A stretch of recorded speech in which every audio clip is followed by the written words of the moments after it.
Ukrainian President Volodymyr Zelenskyy has now spoken to US President Donald Trump. So, what was the outcome of this phone call? I think this call is quite important, and that's a good sign, especially compared with the conflict 3 weeks ago between Donald Trump and Vladimir Zelenskyy. So it's a good sign because the U.S. and Ukraine, especially, they are aligned together. They, according to President Trump, they say they are on track, trying to reach a ceasefire. So it's a good sign. That means they resume the talks and they come back to cooperate together to work for another round of the talk. So I think definitely it's important, especially for the relation between the United States and also Ukraine. So that comes off the back of Trump pushing Russian President Vladimir Putin to agree to a ceasefire that was broken only hours later. What can we learn from this series of events? From President Donald Trump, it was very clear he's trying to convince Putin to go for a ceasefire, a total ceasefire agreement. But obviously, Putin didn't really respond to a total ceasefire.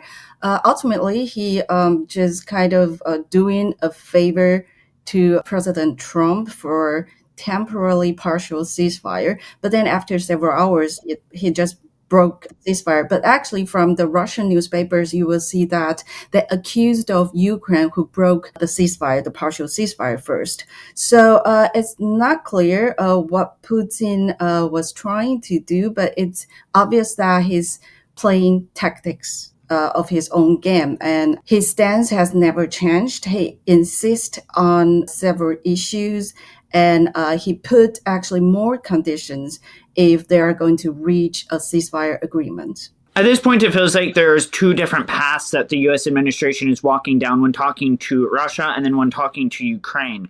Have we reached a point where we can begin to reconcile these 2 points and we see a clear goal that the US administration is aiming for? From my personal point of view, the U.S. path and track is actually more aligned with Ukraine now, and with Putin. Putin is just telling what Donald Trump what he wants, and he's firm on his stance. So he plays the tactics, and basically, from my points, Russia and the U.S. they are not really on the same track. But this time we can see that the U.S. and Ukraine, they are back on the same track.